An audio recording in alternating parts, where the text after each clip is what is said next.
All right, my name is John Lee. I'm a teaching artist. I live in Flatbush, Brooklyn. My name is JB. I live in Brooklyn, currently Brownsville, Brooklyn. I work for sanitation, Department of Sanitation. That's it. Marina Heinze. I live in Bushwick, Brooklyn, and I'm an artist and a tattoo artist. My name is Wallace. I'm from Queens, New York. I'm in construction management. So, who is being displaced, and how are they being displaced? Would you say? Does it start with like, oh, it's Bushwick, but now it's East Williamsburg? Oh, they've been saying East Like- Williamsburg for a while. That's They're they're calling East New York, New York. They call them my part downtown Jamaica. I never fucking heard that shit. Wait, what? I mean, even there. Have I'm y'all in Jamaica, downtown Jamaica now. Jamaica what? have y'all- Queens? That don't make no have- sense. No, That is what Kingston. it's called. have- What's it called? I read Downtown that today. Jamaica. It's We called never- Downtown Jamaica. Yeah, They, we never fucking called it downtown Jamaica. Far People- Rockaway is called the Rockaway. What? That is true. Oh Yeah. my Let me tell you God. something. Far Rockaway's gonna get gentrified too. No, that's too far. They're not gonna travel that No, it's far. not. No, it's not. No, it's not. I'm gonna tell you why. Because DOT is planning to make a new bike path all the way down Rockaway Turnpike, leading all the way into Lawrence. That Rockaway Turnpike starts from Rockaway Boulevard. Rockaway Boulevard That's this. turns into Rockaway Turnpike, which leads to Lawrence, Long Island, which also leads to Far Rockaway. You know what? I've never By been to Long Island. 2020, they're gonna make a bike path that runs all the way down Rockaway Boulevard, all the way into Lawrence. Poor and disenfranchised. Poor people? Poor Poor people and for disenfranchised, sure. yeah, definitely, because they can't make rent and they have to move out. Where did they go? They're going back down south, y'all. They're going everywhere. Circle. When you have a neighborhood that's being gentrified, or we have areas that's being gentrified, those people who they tend to push out are going sometimes in some scenarios where those people just left. Because you know why? In Long Island, now they're selling homes like hotcakes, but those people don't know that they're gonna have to pay high taxes. Those people are leaving Long Island because they're tired of getting flooded out, they're tired of paying high taxes, and they want to live in more sustainable areas. So places like Hempstead and places like Valley Stream, those people are moving into, but are paying high taxes. But at the same time, the reason why they are able to move into them is because those landlords are saying, "Oh, I just lost all of these people that are moving out. Oh, y'all leaving? All right, let me lower down the rent." And everybody that y'all just pushed out are now coming in. That's why I just told you in my neighborhood, all those people are coming back in now.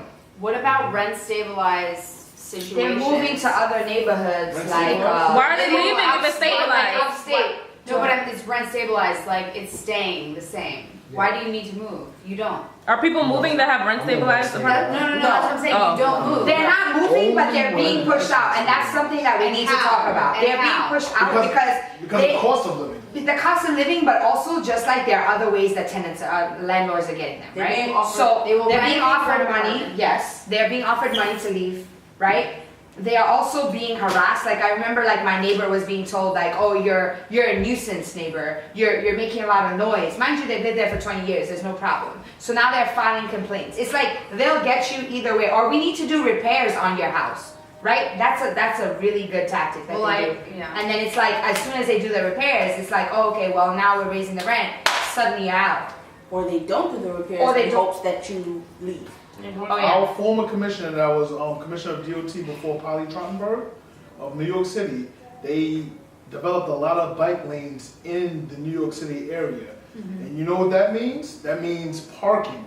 People can't even park their vehicles on their block. So they put the city bikes. Remember when we were working, we used to have a lot of parking. When they put those city bikes in, when they entered in, when they start those bike lanes and in those pedestrian plazas, that affects the economy and where people live as well. Like, do you think there's a physical or psychological effects of gentrification as far as like, man, these people are trying to get me out. I've owned this house for years. Like, we write history, this, that, and the third. Or it's just like, these people harassing me. Am I a problem now? Like, am I a, drag on the neighborhood? Like, do you think there are psychological effects? Yeah, I do. But it plays a big role. You know what I mean? After a while, you're like, maybe I don't make enough. Maybe the way I'm living isn't right. And I do leave. It does force you to leave. think, like, yes, there are definitely many psychological, like, issues with that, and that comes with PTSD too. Like, it's just like, you've lived in this neighborhood for like almost your entire life, and like now you're suddenly being offered money, or somebody's like trying to coerce you into leaving, and it's like, you know what the deal is, you know. And for the most part, what I'm seeing and what I've experienced, like, I hate to keep going back to race because it's not just race, but in my experience, it has been poor Black people that are being pushed out of their neighborhoods. Like, that's what I'm seeing. You understand what I'm saying? Like, I know that's not the end all be all of gentrification, but that's what I'm seeing. And I'm seeing a lot of, like, if you go to housing court, I don't know, like, I've been there because they've definitely pushed me out. You know what I mean? It's just pure Black people, like, in housing court, like in Brooklyn housing court. So for me, it's just like, that is a sign of the times, and it's a sign of what's happening. So What about, you know, you don't think that some of these people, you know what I mean, could have done something about that, getting pushed out? Because, like, I'm just saying like this, for instance, right? If you take it, let's take the whole situation uptown in Harlem. You know what I mean? Same We thing, all right? forgot about Harlem. Harlem, the mega, totally gentrified. You understand what I'm saying? $1 million houses, you cannot find a house in Harlem. In the late 70s, early 80s, even into the 90s, if you speak to those people out there, if you talk to the guys that have been out there, they'll tell you straight up and down. There was 10 millionaires on every block in Harlem due to drugs. They was giving houses out for nothing out there. Same houses.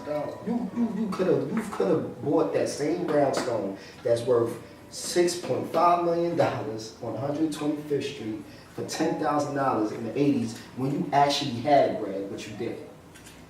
There's a lot of Black people in Harlem that did see that coming, right, and invested in their homes. Maybe. But then there's a lot that didn't. Right, but also you have to factor in, like you said, the drugs, the crack era. Like now we go into, like, there are I mean, I hate to take it here, but there are systems in place for us to fail, whether or not we like to admit it or not. You know what I'm saying? So crack was a thing, cool, right? So if I'm a landlord and I'm coming to you right now, right? You own a brownstone. And I'm telling you, yo, I'm gonna slide you a couple mil, like, you know, it's whatever, like, come out, like, sometimes, like, I'm gonna say, you know what, like, I mean, what would you say? Say I'm the landlord, you got the brownstone, you live in Harlem, yo, what's good, like, you know, I got a couple mil, like, I You don't don't have know. nothing else going for yourself if you need that money. That's what you're saying? That's what I'm saying, what would you do? No, who's to say that you don't have anything going for yourself? I mean, but You have to understand, some people want to dive in different markets. That's and, cool. And just like in economics, if you own a brownstone that is worth $15 million, someone offers you $30 million, and you know you can enter another market and flip that money, why wouldn't you do that? yeah. That's There you not go. what's happening. That is, what are you talking about? You don't think that's happening? That's not. But then also back to what Paul was saying though, right? So now you stay there, right? But then everyone around you does not look like you. And it's different. Everyone you grew up seeing, like, I don't know, it takes the psychological, I'm telling you. Because I've been affected for real. I was just answering the question that you asked him, but back to what I was saying, I know Whitney disagreed with it. That happens all the time. People invest in different markets. If you have something that's worth a lot of money, first of all, no sane no sane person. If you have a brownstone that's worth $15 million, right? And someone offers you $15 million, maybe an insane person is gonna take that money so they can cash out, but you want to profit, you want to invest that somewhere else. I'm not, if I own something that's $15 million, I'm not just gonna take $15 million, oh, that's because it's liquid cash, and now I got $15 million. No, I got $15 million so I could invest in something else. But why would you? That's That us. doesn't make sense. And to me, that's Makes like perfect sense. no, it doesn't. Because why would you do that? Okay, if you are into money and if you're into investments, why would you let somebody sell you something that is worth something? That is what It doesn't work. Is. No, it Let me doesn't tell you work something. that Let me way. tell you something. No, listen what I'm saying. The psychology of what you're saying doesn't work that way. Maybe Yes, it does. no, it doesn't. You are not going to What I'm sell. saying is, You are not going to take something from. This You is- are not going to let somebody sell, give you money for something that is worth value. No, he's Yes, saying you he are, wants to make yeah. a profit. That's A what he's profit, saying. no. This is what I'm saying. Okay. Trina, if I own a building, That's cool. if I own a building that I paid $12,000 for, is now worth $1 million, and someone comes to me and offers me $3 million, and I know I can flip that $3 million in a different market, Yeah, why you're- wouldn't I do that? Yeah, he's saying That's he's what making free a market profit. Okay, but is. that's you, that's us, like, we understand that. There are people who don't understand that, right? And then I wanna ask you another question, right? Like, it goes to what I was asking him. Say you're the only one left on the block. You on that block. You're the only, whatever, he's it doesn't even holding matter, out. race. Like, you're holding out, you're chilling. He wanted to So sell. you don't feel like you'd be affected psychologically by everything around you.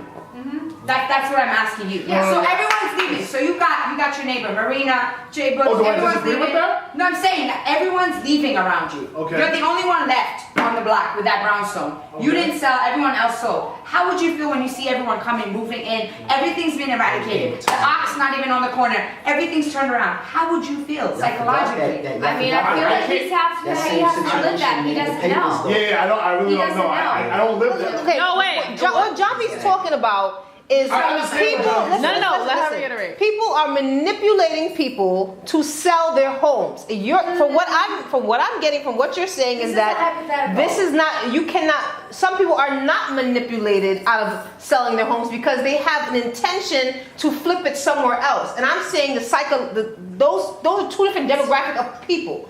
You understand what I'm saying? If She's you talking have about a money to demographic play of with, people. you don't give a fuck. What you said? Like if you have money to play, like you don't care. But that's not what we're talking about. We're talking about people who Right. live in Don't these have it. Yeah, that's what I'm places. saying. Who own the place or live in it? They own it. They own it, And go people on. are coming in and like, yo, we're gonna give you a third of what more than a third of what you paid for your home. They might take it. Okay, so what's that? But what he's saying is that they're taking it because they're capitalists or they have a capitalist mentality. Well, Not you're in still every- making profit. No, You're making no, but Who's I doing just- that? No, but I just said it. because Not in you every said- situation. I said How not many every people who own a brownstone in Harlem or in Brownsville or whatever are going to sell their house and flip it somewhere else if this is the biggest commodity? But- How does that make sense? Paul's initial Paul, what you question did? Thank you. is there a psychological effect on people? Yes, that's it. Wait. That's it. Wait. Go On ahead. people who are being gentrified. Yes, I never denied that. Okay, Yes. I think it's a resentment. Let's Okay. get real. And you Go were ahead. talking about that earlier. Mhm. I have that feeling too. Talk That's about all it. I gotta say. That's it?